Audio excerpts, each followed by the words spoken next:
eXPD8 with Sarah Dyson to have a chat about the past few months and how it's impacted us as part of the entertainment team at eXPD8. So, hi Sarah, can you do a quick introduction to yourself and explain your role at eXPD8? Hi, yeah, I'm Sarah. I'm a client account manager here at eXPD8. I've been with the company for about 2 years now after relocating to Bristol from London. My role is essentially to manage the accounts for some of our entertainment clients, which involves liaising with the clients to ensure that their film launches and their promotions are well planned and forecasted and then delivered smoothly. So I give recommendations and advice based on our data that we have about the retailers, and so give them advice on their store bases or where our merchandisers can give the best support to set up their campaigns. Thanks, Sarah. So how have you found the past few months work-wise? Yeah, so it's been quite different. Initially, at the start of lockdown, we were very busy with activity. We had a cluster of new releases for the studio clients, plus quite a few new activities came in from the retailers as the grocers were really busy at the start of lockdown. So we were giving them some extra support with in-store setups. There've been a few hurdles to overcome with how we work during lockdown, whether that's complying with social distancing measures or challenges in getting POS actually sited on the shop floor during this time. And obviously working from home as a team had its own challenges, but we've worked hard to maintain some great communication within the team. We have daily video meetings online, and we've got a shared work planner to help everyone stay organised and informed. And how has it impacted your clients that you work with? Yeah, so it has been quite challenging for the clients. There's been quite a few restrictions from the retailers, whether that's getting out of category POS approved and rolled out. And they've also struggled with getting visibility on what's going on with the in-store. I think to limit the number of people in store at any one time and to help the retailers with their social distancing measures, we've restricted what type of visits we do. So we've really been focusing on where we can give support to the retailers, whether that's replenishing stock and being really active. So we've minimized anything that's been like auditing in nature. So I think it's been quite hard for the studios to know exactly kind of what's been going on in the retailers, what availability is looking like and stock levels and things like that.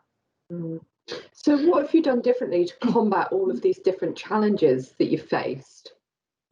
Well, I think we've been working really closely with our retailer contacts. I think that's been really important to see, it's been quite an evolving situation with COVID. So working closely with them so we can keep really up to date with what their advice and recommendations are, as well as obviously keeping in touch with government advice. So we're complying with all of the regulations to keep our merchandisers safe and deliver what we can for the clients.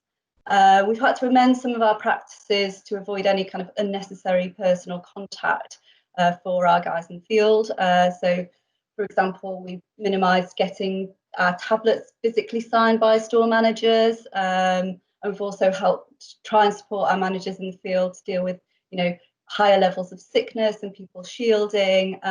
So we've changed some processes, such as sending our POS direct to store rather than to merchandisers' home to help them be a bit more reactive to cover sickness and things. So yeah, it's been quite a lot of changes.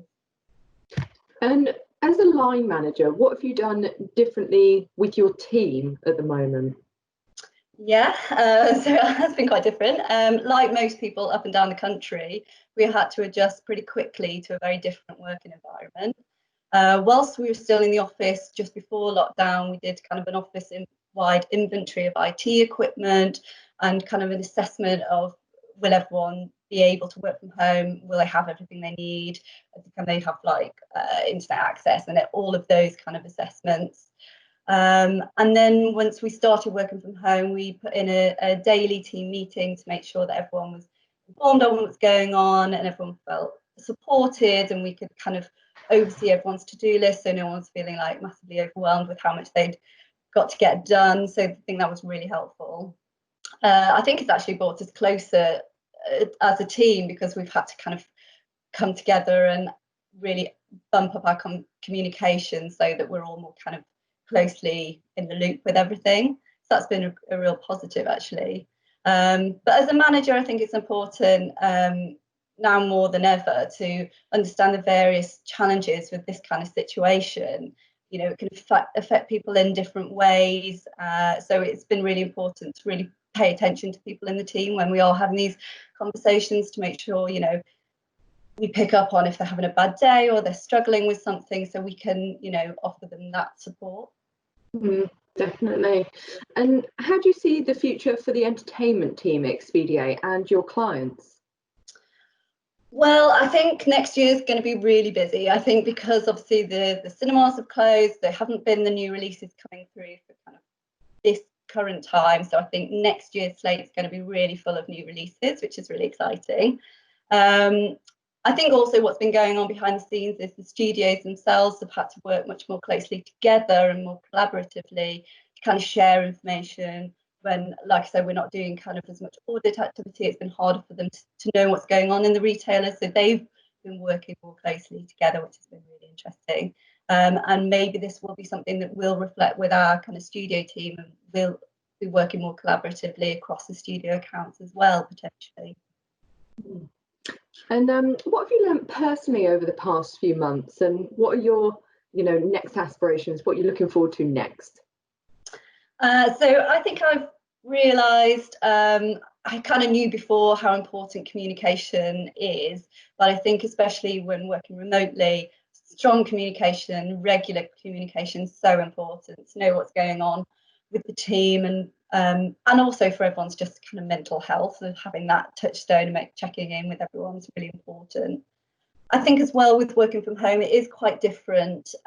So I think for me personally, it's been about establishing a good kind of daily structure and a good work-life balance. So it's making sure you've put in kind of boundaries, like making sure you always take a lunch break and that you're kind of getting up and walking around a little bit more, and you haven't just sat solidly for 6 hours kind of typing. Yeah. In terms of what I'm looking forward to, I think having a busy Q4 and definitely a busy 2021. Great. Well, that sounds fantastic. And thanks for sharing all this with us, Sarah, and spending your time with us.